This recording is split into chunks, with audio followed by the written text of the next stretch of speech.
Let's go ahead and take a moment to survey. Again, the problems, practice problems 1 through 10.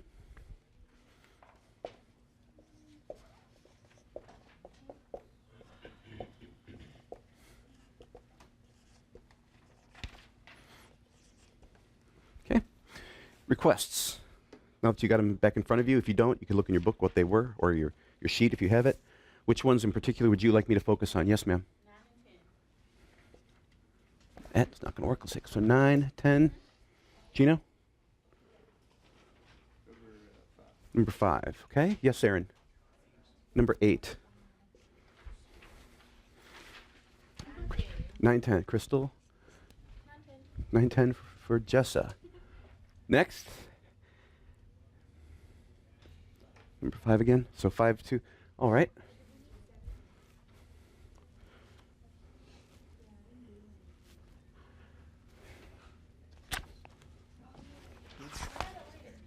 Yes, Brandon. 9? Okay. Well, that's fine. I mean, this helps me know which ones to start with, so even though it's up there.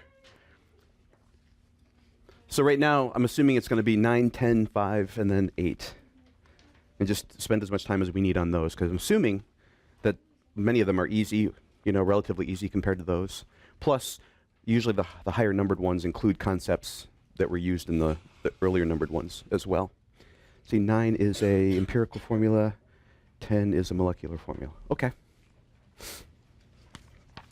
Okay, we can do that.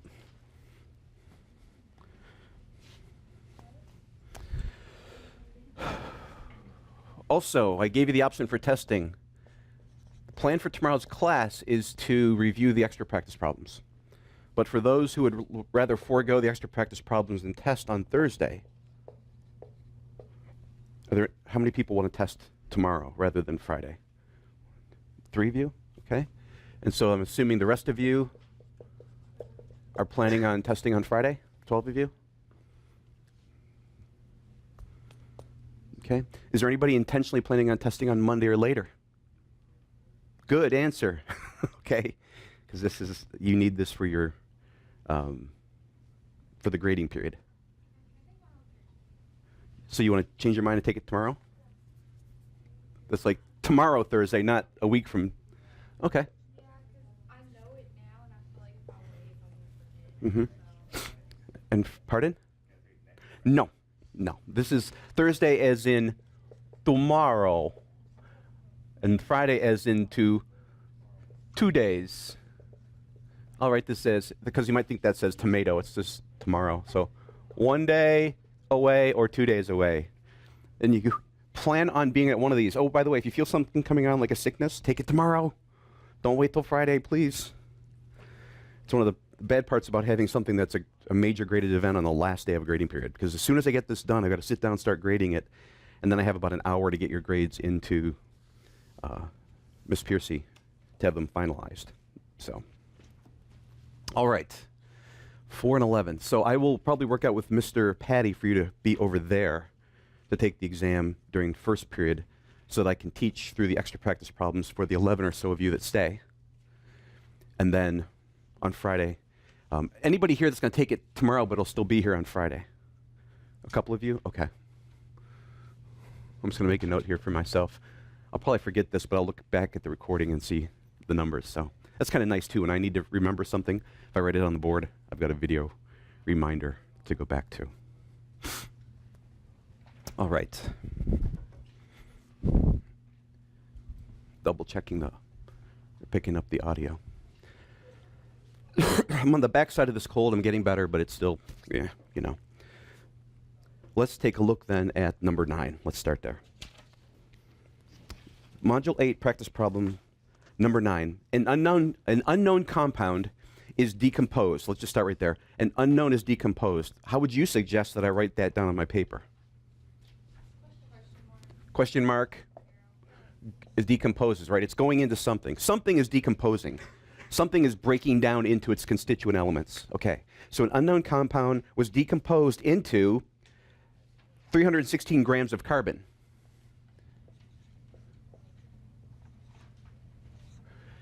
If you use something here other than a stoichiometric coefficient, make sure you include units so you don't mess up, okay? This is 316 grams of carbon. That lets me know it's not a stoichiometric coefficient. I'm just trying to turn a word problem into something that I can use for chemistry.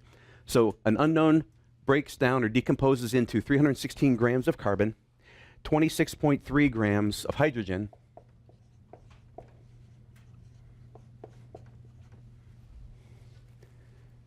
and 208 grams of oxygen. Since we don't need these, I'm going to erase those.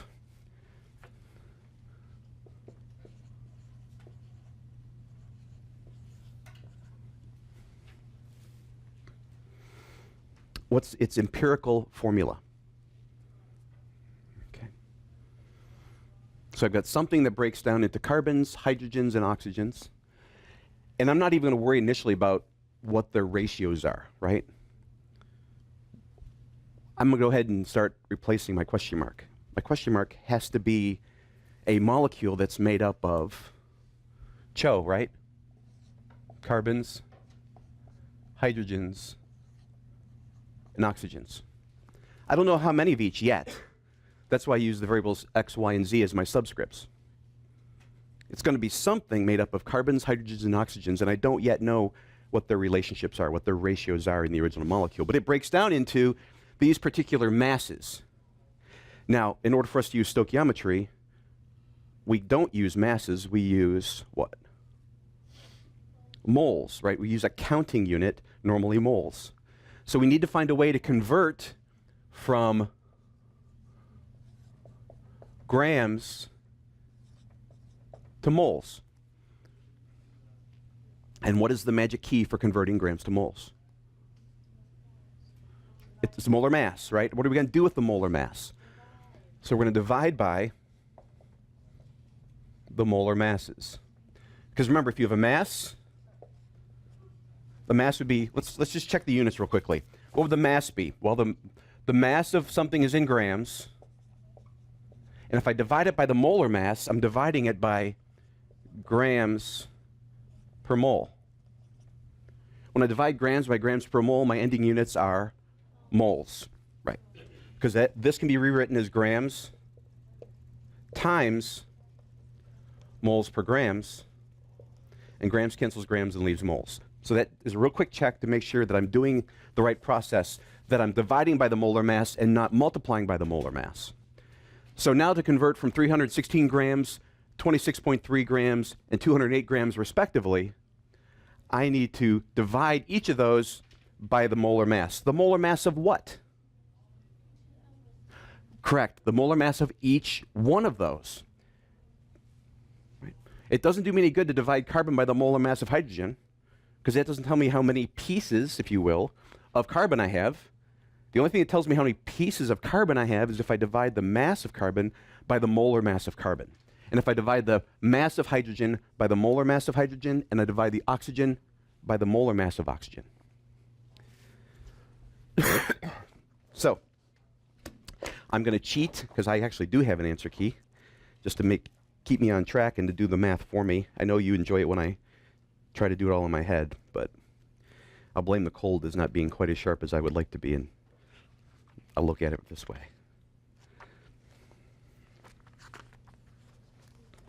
Okay, practice problems 8. This is number 9.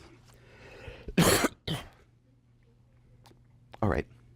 Well, let's go through and do the molar masses. The molar mass of carbon, 12.0 grams per mole. What about hydrogen? 2.02 grams per mole. Why is it 2.02? I thought hydrogen was 1.01. Because there are two hydrogens. Right, hydrogen molecules, not hydrogen atoms. Okay? And then oxygen. 32.0. Again, if you looked it up, just an oxygen, it would be 16. But the molecule of oxygen, homonuclear diatomic oxygen, is 32.0 grams per mole. So we take our mass divided by our molar mass, and we're going to end up with some kind of a mole ratio, right? Some kind of numbers that show us how many we have of each one. And the first one, carbon, the math comes out to be 26.3 moles of carbon.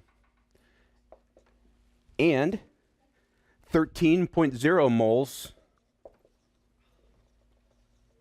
of hydrogen and 6.5 moles of oxygen.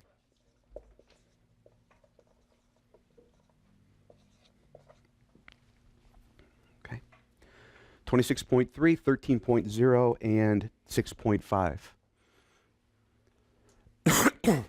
Okay. Now let me ask you this question. Am I concerned so much about the actual numbers? Just think about it for a minute. I've never quite asked it this way before. But in this point, on this type of a question, am I really concerned that it's 26.3 moles? Not so much concerned that it's exactly 26.3 moles, but I am concerned that 26.3 relates to 13 and 6.5, right? I'm not so much concerned about the exact numbers as I am how they relate to one another. Okay, so this is the significant part. We're not looking for the actual numbers as much as we're looking for the relationship between them. For every one of these, how many of those do I have? Which is what stoichiometry is, right? Relating amounts to amounts. So my concern here, yes, I do need to know that when it's 26.3, 13.0, and 6.5, but more importantly, I know that whenever it's 26.3, it is 13.0 and 6.5. And that whenever it's, we'll double that, 52.6, it's 26 and 13. That's significant, how they relate to one another in decomposition. So at this point, it's not so much that it's 26.3, but that it's 26.3 and 13 and 6.5, how they compare to one another. So now what I'm trying to figure out is whenever I have one of something, how many do I have of the other things? So now it's just proportional. What's the proportions? My proportions here are 26.3, 13, and 6.5. What's my next step in the solving process, these steps? I now have it in terms of moles. What I'm actually looking for is what would the stoichiometric coefficients be, right? What's the most simplest way to write the ratio 26.3 to 13 to 6.5? So what's my solving step? What am I going to do?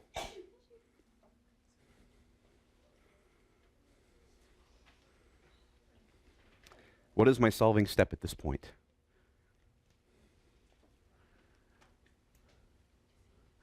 Yes, sir. Divide everything by the smallest one. So if I divide everything by the smallest one, in this case, I'm going to divide this by 6.5, and this one by 6.5, and this one by 6.5, right? Because they're all a certain number of moles, and how are they proportionally? I look at the smallest number, and I divide every one of them by that smallest number.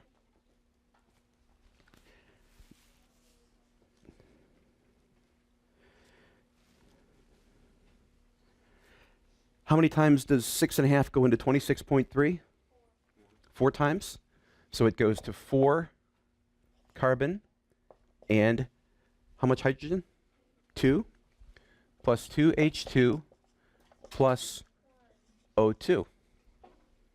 Right? So my CHO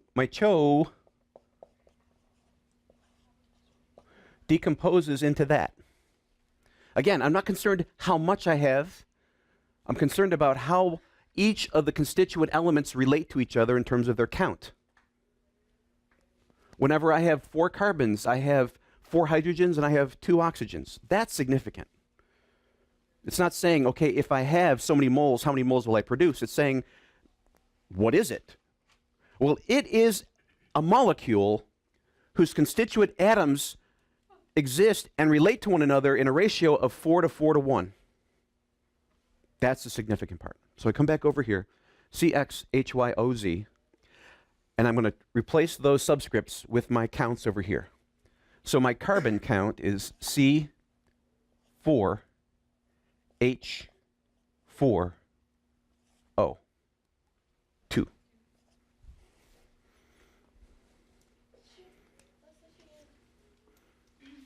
Now, what did it ask us for? Look at the problem again. What is its empirical formula? So the empirical formula is not this here, because we've got one more solving step to do. Is C4H4O2, is it the empirical formula? No, because the subscripts can be reduced. They can be simplified. Because all we're looking for is the ratio. The C's to H to O. How do they relate to one another? What's their proportionality with one another in the molecule? Well, we have a structure here that says for every 4 carbons, I have 4 hydrogens and 2 oxygens, but I can simplify that. And I know that right away with this molecule in particular because of what? Since all the subscripts are even, I know I have a common multiple of at least 2, right? If they're all even, 2 will go into all of them. In this case, they're all even, so I'll take the shortcut and say, hey, they're even. Let's divide everything by 2. And it comes out to be C2, H2, O. C2H2O is the empirical formula, because I can't simplify this anymore. I have 2 evens and an odd. Okay? 2 evens and an odd. What are the common factors? Well, one of them is a 1, so the only factor it has is 1. So if I take a factor of 1, it doesn't change anything. So this is my empirical. C2H2O. Now, if I asked you, if I had additional piece of information, particularly or specifically the molecular mass, I could then determine what is the molecular. But this right here is the empirical. Now, since this is the empirical, could this be the molecular? Yes, it could be the molecular, but I don't know if it is or not. And could this be the molecular? Yeah, sure, this could be the molecular as well. Either one of these could be the molecular. Could be the molecular. Doesn't mean it is the molecular. But only this one is the empirical. Because once I have the empirical, then I know how they relate to one another. And if I did have the molar mass, I could come back and say, okay, which molar mass of the given molecule is the same as the molar mass of my potential molecular masses? C2H2O, C4H4O2, C6H6O3, C8H8O4. I just keep counting them up like that. And then finding out which one of them has the same molecular mass as my molecule discovered through another experiment. Okay, but for this problem here, our empirical formula is C2H2O. What you will probably do is if you get to this point here, divide by the smallest number in the front to establish your coefficients, take the coefficients and plug them back into your CXHYOZ, but then you have to go through and simplify it. So this is almost finished. This is the correct answer. Questions on how to solve this problem or problems like this? And did this help? Okay. Many of you, this is the stalling point on this problem, wasn't it? What do I do with this number of moles of each one? And remember that point. At solving this kind of a problem, you're not so much concerned with exactly what the numbers are. You're concerned with what their ratio is to one another. So I'm not concerned that it's 26.3, 13, and 6.5 for each individual one, but I am concerned that they relate to one another in ratios of 26.3 to 13 to 6.5. That's the significant part for this type of a problem. If there are no more questions on number 9, we'll just roll right back then into number 10, all right? Because I believe we start with basically the same kind of a problem, don't we? Yep, a dry cleaning compound decomposes, and I bet we're going to find out what the molecular formula is. Now, before we even do it, how is this problem we're about to do different from the one we just did?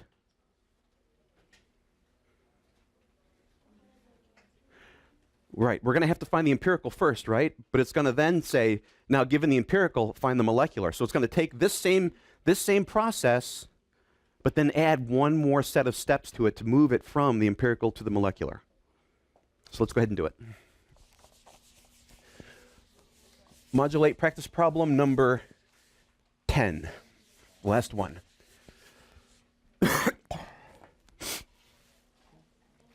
A dry cleaning compound. Don't know what it is yet, so it's the same setup, right? A dry cleaning compound. Hello, papers.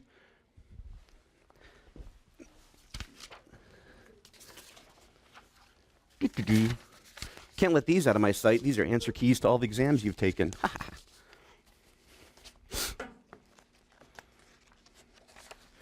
Here, let me set this off so we don't have a recurrence of that disaster. All right. A dry cleaning compound is decomposed into 145 grams of carbon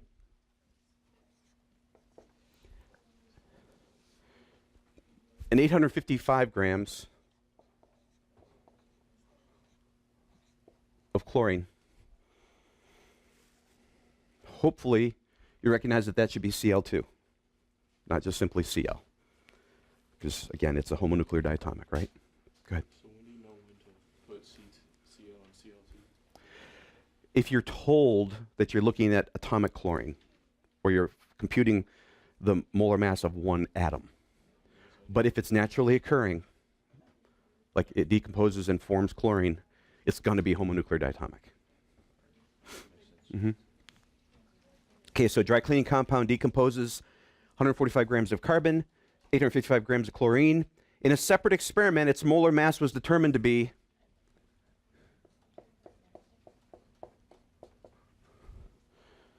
166 grams.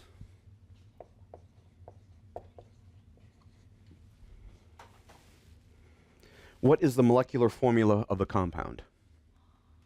Okay? What is the molecular formula? So I'm going to go back in now and replace my question mark, because I know that the only things that are in the atom, or this molecule, excuse me, the only atoms in the molecule are going to be what? Carbon, some number of carbons, and some number of chlorines. Okay? Some number of carbons and some number of chlorines. And when I'm talking about some number and some number, it doesn't do me any good to deal with masses, right? Because this doesn't tell me how many. This just tells me how much, which is different, right? How much versus how many. How many is a count, how much is a mass. So how much? We've got 145 grams of carbon. What does that become as in terms of how many? We're going to take remember the process moving from mass to moles is dividing by the molar mass. The molar mass of carbon is 12.0 grams per mole for carbon, which means I have 12.1 moles of carbon. And the molar mass of chlorine is 71 grams per mole of Cl2, which leaves me with how many? 12 moles of chlorine. Okay. Right, 12.1 and 12.0. So I'll include that. So 12.1 and 12.0 moles of chlorine.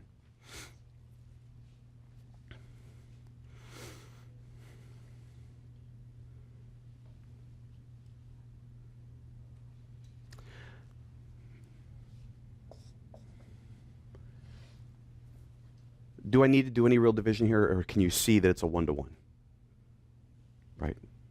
Now, if these were really different funky numbers, I'd go, okay, I can't see it in my mind, but whatever one's the smallest, I'm going to divide all of them by the smallest. Okay? And then if you divided them all by the smallest, you still could have fractionals, couldn't you? I think I finished the day yesterday with saying you could have a 1 and then a 1.5. Let's say we didn't know this, but we ended up with 1 carbon and 1.5 chlorine. Well, then what would it be? I can't have a fractional coefficient, can I? So I need to double everything and make it 2 to 3.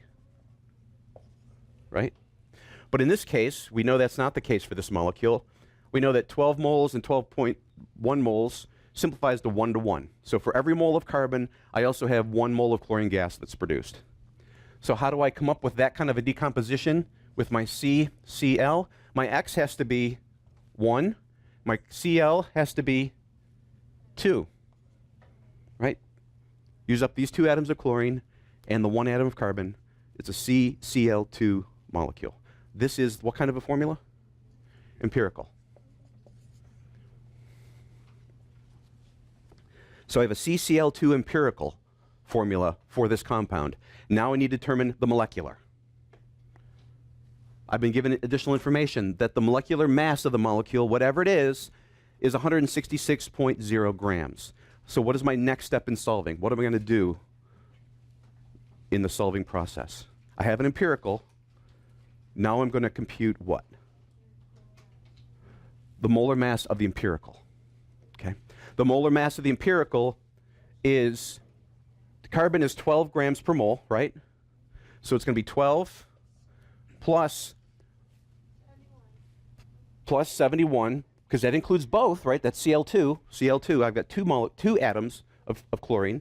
So it's going to be 71, which results in, or equals, 83 grams per mole. 83 grams per mole for my empirical formula. Next step, I'm going to take the molecular mass of my actual, which is 166.0, and divide it by my molar mass of my empirical.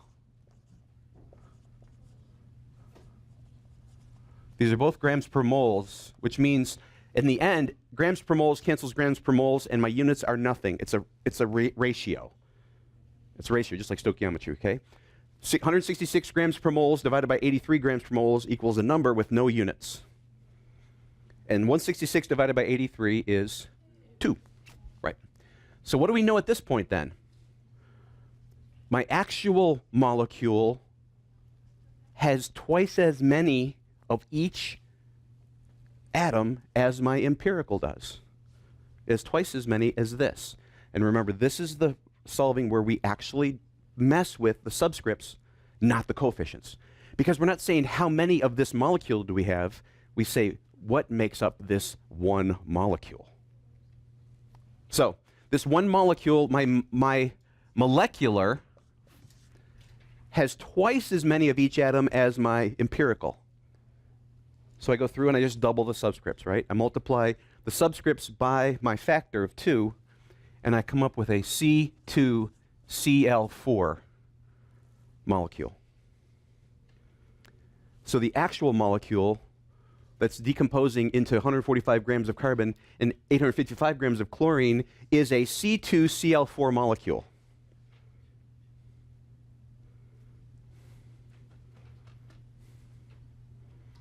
And for this problem here, now that I know what it actually is, now that I could come up here and change these, the C2Cl4, how much of this do I need? Well, conservation of mass, 855 plus 145 is 9, 1 kilogram. 1 kilogram of this decomposes into that.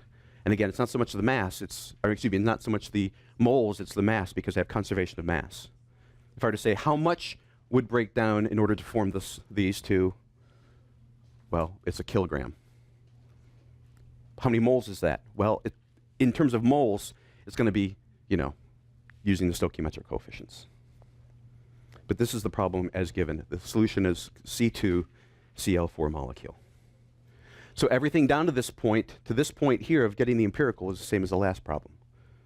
Then the next few steps are compute the molar mass of the empirical, divide the actual by the empirical, and come up with a factor, and multiply each atom in the molecule by that factor.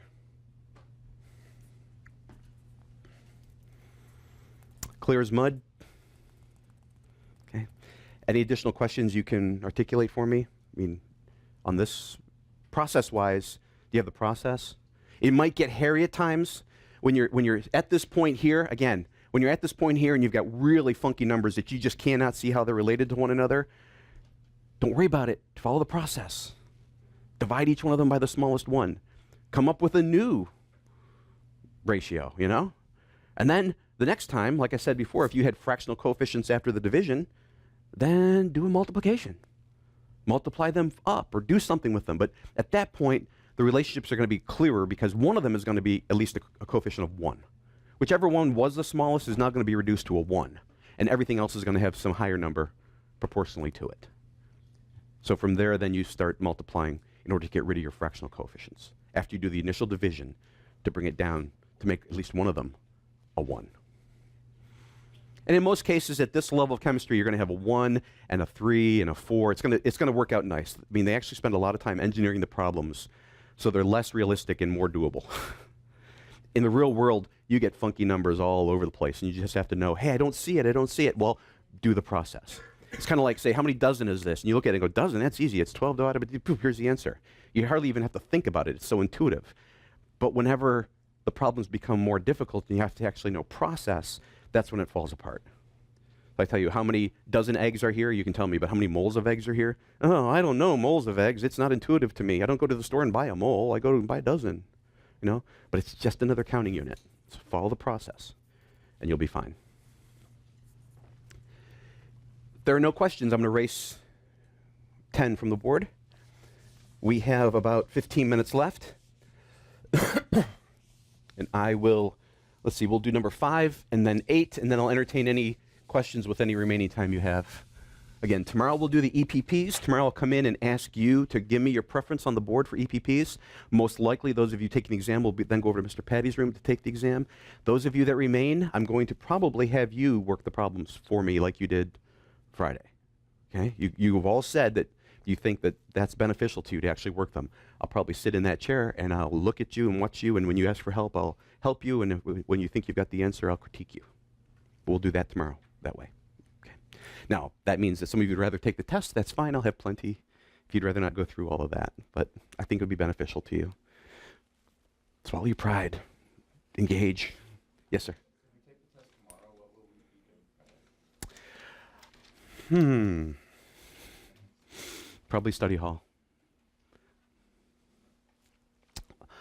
And if you think you're going to plunge it, I guess, how to say it, we've got some time to, I don't even want to go there. I'm not going to assume that anybody's going to do poorly on this exam.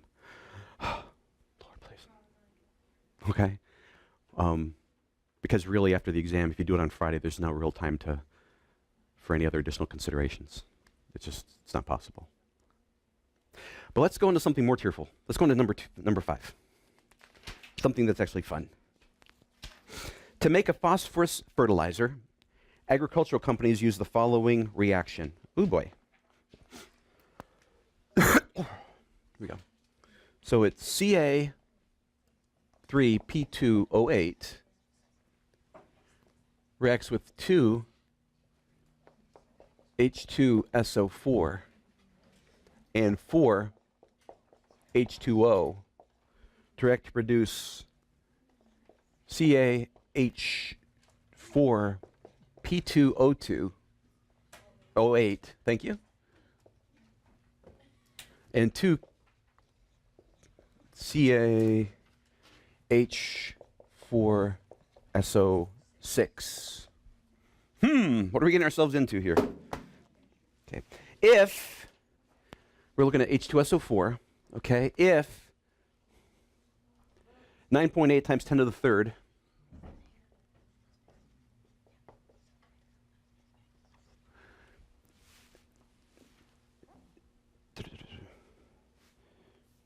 if 9.80 times 10 to the third grams of H2SO4 are reacted with excess Ca3P2O8 with excess and H2O,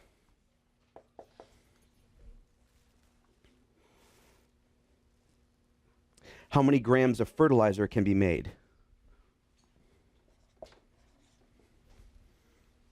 Okay.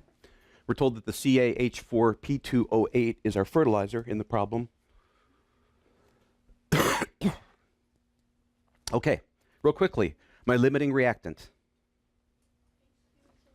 Right, because I'm given an amount and I'm told I've got excess of everything else, which means that when I produce my product, it's going to produce in the same relationships as my stoichiometric equation, but my actual amount is going to be based upon the amount of limiting reactant that I have. Okay? So rather than solve immediately for the amount of product that's going to be made, I first of all need to solve for proportionally how much would that be, like in a stoichiometric equation, right? So I have grams, but stoichiometry relates not grams to grams, but moles to moles. So I'm going to be going from this point here with my moles of H2SO4 to moles of my fertilizer. And then I know that when I get the moles at that end, I've got to then convert it back into grams because I'm asked for grams. And I'm given grams, and I have to convert from grams to moles. And I know that whatever my stoichiometry is going to be here, when I relate them, they're going to relate to each other in a factor of 2 to 1. And so as I move from left to right, I know that my multiple is going to be 1/2. Remember that when we first learned this, before I taught you this solving diagram, this would have been 1 mole of fertilizer per 2 moles of H2SO4. We learned it as a conversion unit, okay? This is just a shortcut to figure out what that conversion unit would be, 1/2. But before I can go from moles to moles, I need to know how many moles I started with, right? I'm actually starting with, now this part here is the stoichiometry. This is the balanced stoichiometry. Now I'm going to insert into this the actual numbers that I have. 9.80 times 10 to the 3rd grams, how many moles is that? Okay, so for number 5, I'm going to cheat and use numbers from the book for time purposes. It's 98.1 grams per mole, right?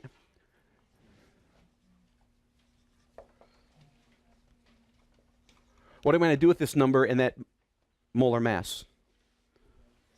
I'm going to divide by the molar mass, right? Going from grams to moles is dividing by the molar mass. And doing that math is going to bring me to 99.9.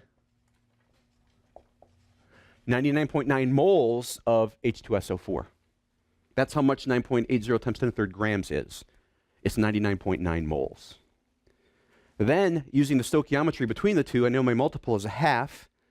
And so this turns out to be 50 moles.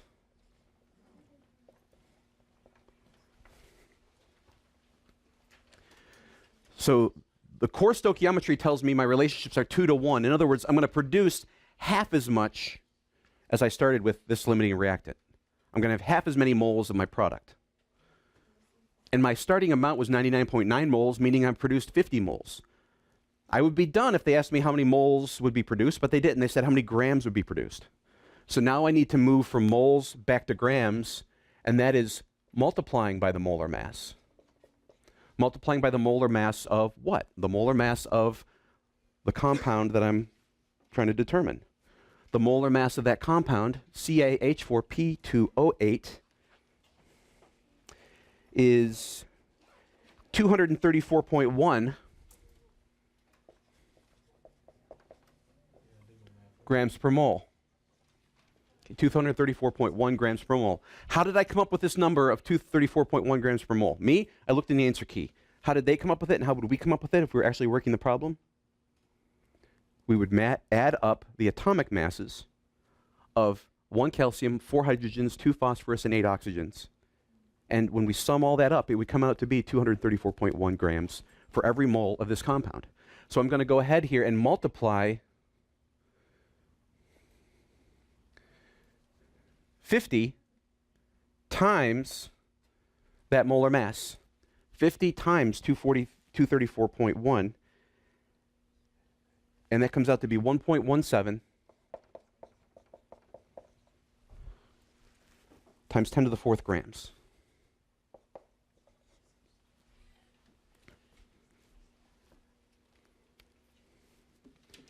Yes, sir. I got it wrong, but all the numbers I got, I was seriously 1 or 2 numbers off. Okay. For 99.9 moles, I had 97.8. Okay. And then for 50 moles, I had 48.9. Right. And then I just did the math wrong to find the molar mass of that. Mm-hmm. So I will see where you made the error, and if you carried the error through, I mean, that's only one ding. It's not like, you know, I'll If you need this work too, I have it. I didn't find it. yeah, I'll take that. That'll help me understand what you did do. Mm-hmm. Yes, Cody.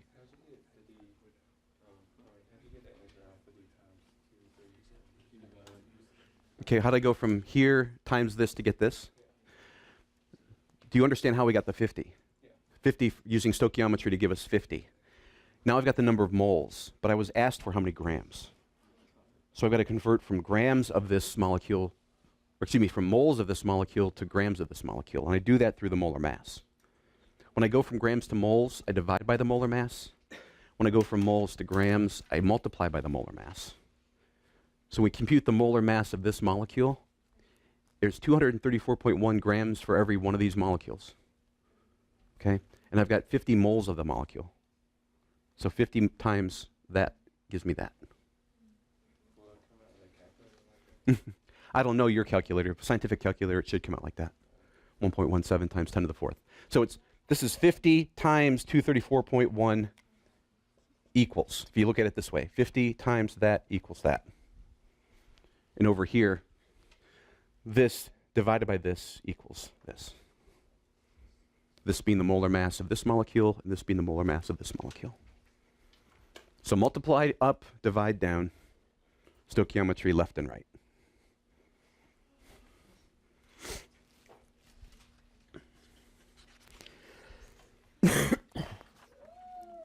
You had one request to look at number 8. We have about 3 minutes. What is it? A compound with the empirical. Okay, this is real quick. This is a empirical molecule given a molar mass. What's the molecular formula? It's okay to erase, everybody?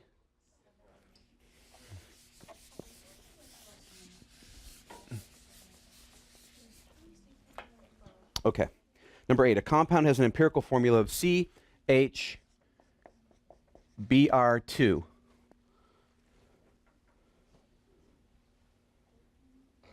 That's its empirical. If its molar mass is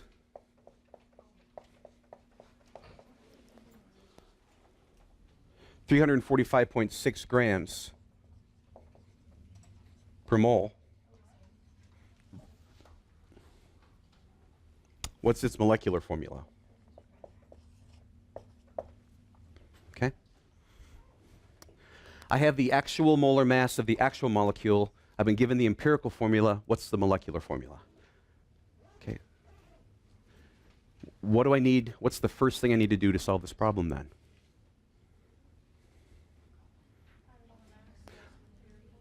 Molar mass of the empirical, right? Okay, so the molar mass here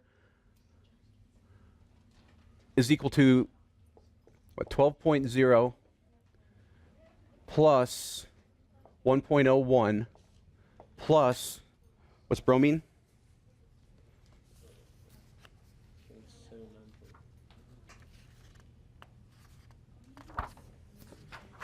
See, bromine is 79.9.